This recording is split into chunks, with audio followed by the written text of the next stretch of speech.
Chair recognizes Representative Lavenberg in opposition to the amendment.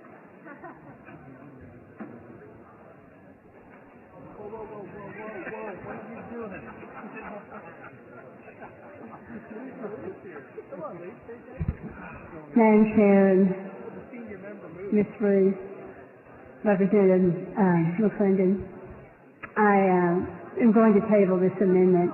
Basically, it's saying that if a minor can tell her abortion doctor that she did not receive effective sex education wherever, that she can have the abortion without parental consent, without a judicial bypass. And this bill is about regulating the clinics and the pain of a 5-month baby experiencing an abortion.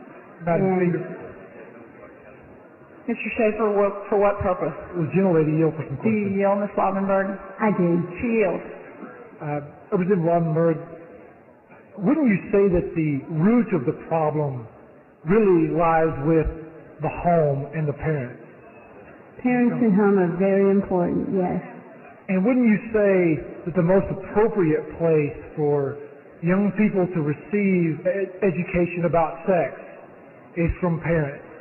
That would be the primary resource, I would agree, yes. And do you think that most young people have a pretty good understanding of what happens when they engage in this kind of behavior? I think a lot of us are here on that basis. In fact, we live in a culture where this kind of sexual behavior has become glamorized and overemphasized. Wouldn't you agree with that? I would agree. So if we're really going to look at the problem, the root of the problem, it's not the fact that our schools aren't telling students all about sex education, but the root of the problem really goes back to the home and the family. Wouldn't you agree with that? I would agree. Thank you, Representative Lavenberg.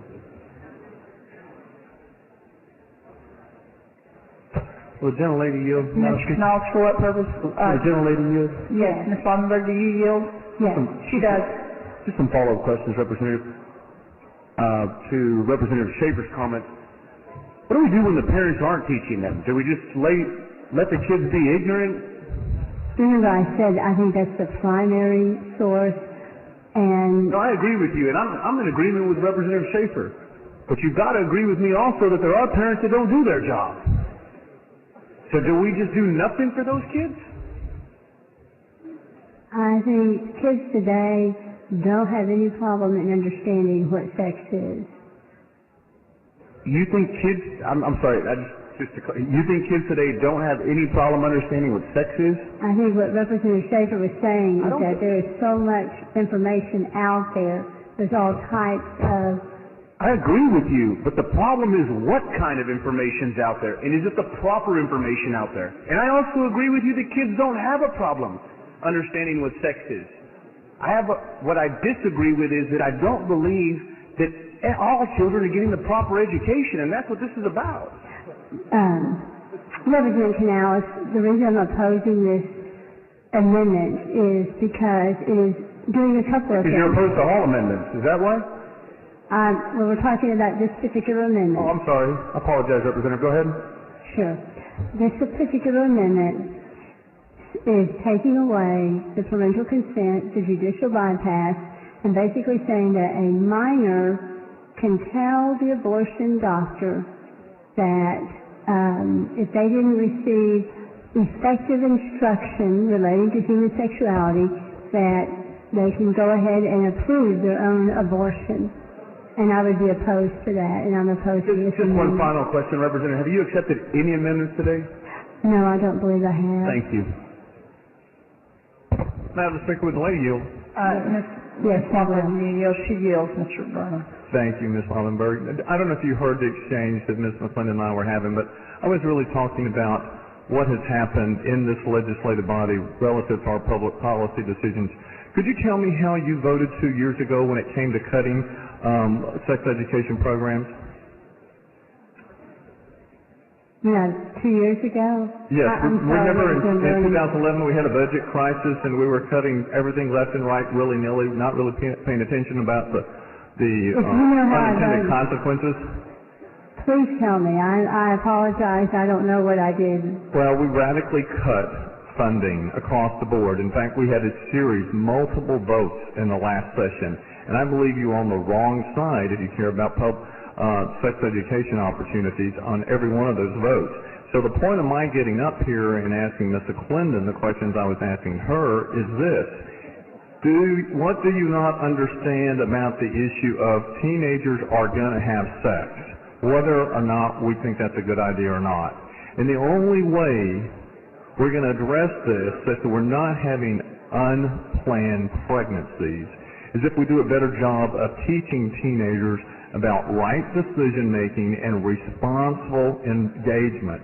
And so I just want to make sure you know that as a result of the votes that you cast last session, the state agency responsible for compiling the statistics has concluded that we had an additional 4,500 plus abortions in the last 2 years, which is a far higher number of abortions than what you're talking about when you're talking about anything in the post-20-week period. And as long as you're clear on what the real numbers are, and as long as we start being honest about this debate, which is it's not about anything other than to interfere in a person's right to choose, and we're not really trying to reduce abortions because we're not really adopting the amendments that need to be adopted to address that issue. I just want to make sure you're honest in your debate. Thank you, Representative Vernon. I move the table. Chair recognizes Representative McClendon to close on the amendment.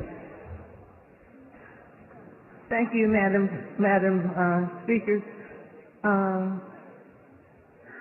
I, for one, recognize that sex behavior is taught in the home.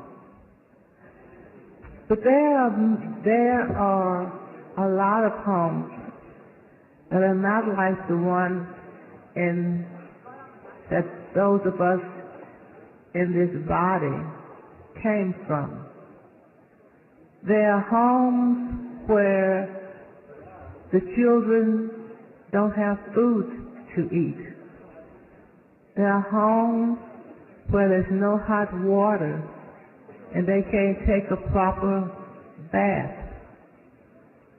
There are homes where they cannot do their homework because the electricity has been cut off and they're cold.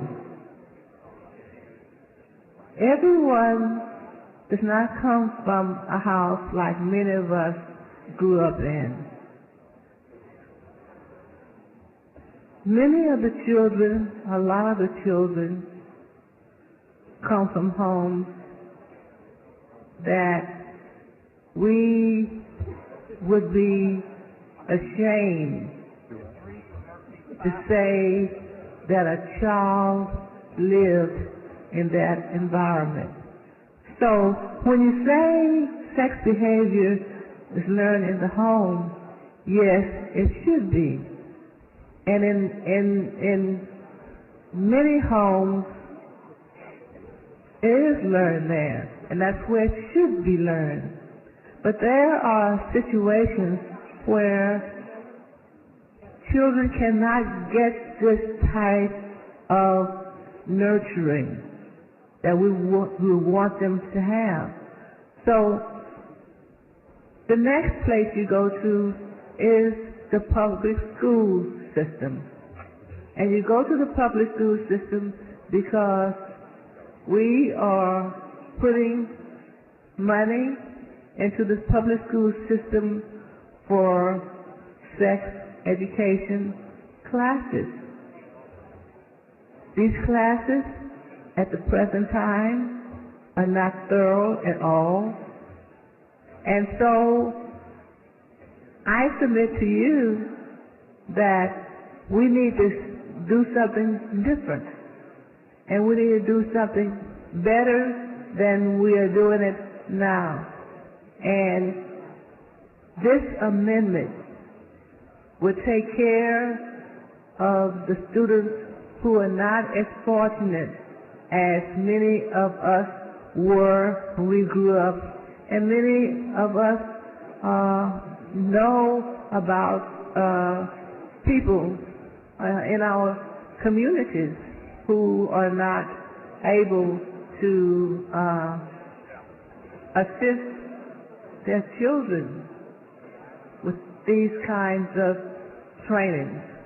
So I move ask that you not table this amendment. Madam Speaker, Mr. Leach, for what purpose will the gentlelady yield? do you yield, Ms. McClendon? Yes, and I will hear from my friends. Yes, she yields. Thank you, Representative. And Ruth, you know I love you, and I have enjoyed working with you on so many issues this session, and appreciate just your spirit, your heart, and your long term of service in this body. I do want to ask you a couple questions about sex education in our public schools. You've served for much longer in this House than I have, and you've been involved in these debates for many years. And I understand and I agree with you that the primary education of our children, including sex education, takes place in the home and in our churches, in our communities, including our public schools. When I came into the legislature this session, I was shocked to learn that abortion providers, including Planned Parenthood, are actively teaching sex education in our public schools. Were you aware of that? I'm aware that they are teaching sex education in the public schools, but the sex education that they are teaching is far from what they ought to be teaching in order to help the students understand what happens when you get pregnant and what are the consequences of pregnancy. I agree completely. Would you agree that an organization such as Planned Parenthood or any other abortion provider has an inherent conflict of interest in teaching safe sex to our children in public schools? No, there is no conflict of interest. Do you... I was shocked to learn of multiple occasions across the state. We had people come testify. I had a bill that addressed this, and we had people that came and testified that their kids came home from school and Planned Parenthood had taught their children in our public schools how to do everything except have sexual intercourse. Are you aware of that? I'm aware of that's how some people have portrayed that. But I can tell you that that is not the way it is taught in most of the schools. I agree. I agree with that. In this state. Most of the schools are doing it the right way. They're supported by parents. They're supported by the local communities, and they're actually teaching it the right way. But and there are the those fact schools. is that most of the schools are teaching it the right way. Would you support an amendment to your amendment that would outlaw any mention of the word abortion in our public schools and would ban any abortion provider from teaching sex ed in our public schools?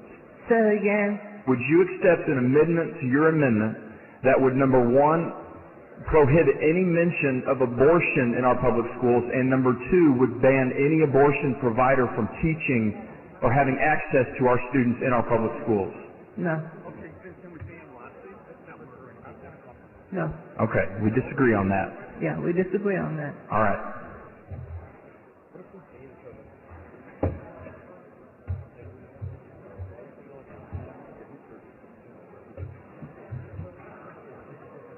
Ms. McClendon sends up an amendment. Ms. Lavenberg moves to table.